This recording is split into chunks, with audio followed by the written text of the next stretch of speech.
संबलपुरवासी गमनागमन को सुगम और सुव्यवस्थित करने मुख्यमंत्री श्री मोहन चरण माझी आज 25टी नुआ ई बस शुभारंभ करने सहित चैत मास शेष सुधा आउ 25टी ई बस व्यवस्था करा घोषणा कर संबलपुर समुदाय 50टी ई बस चलिब। संबलपुर को 2 दिनिया गस्तरे जाइथिबा बेले मुख्यमंत्री आज ई बस सेवार शुभारंभ करछन्ते। एही अवसर में गणमाध्यम को विवृत्ति रखी मुख्यमंत्री कहते जे एही बस गुड़िकर परिचालन को सुव्यवस्थित करने अईंठापाली ठारे कैपिटल रीजन अर्बन ट्रांसपोर्ट बा सीआरयूटी अत्याधुनिक बस टर्मिनाल मध्य आज उद्घाटन कराई। एसत आगामी 10 वर्ष पर्यंत टर्मिनाल एवं बस गुड़िकर रक्षणाबेक्षण 238 कोटी 14 लाख टंकार व्यवस्था कराई। एही बस व्यवस्था द्वारा संबलपुरवासी यातायात व्यवस्था सुदृढ़ हो पारे बोली से कहिथिले।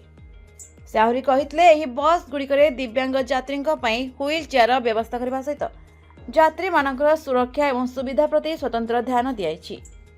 डिजिटल पेमेंट सहित डिजिटल पेमेंट रे रिहातिर व्यवस्था एही बस रे कराई।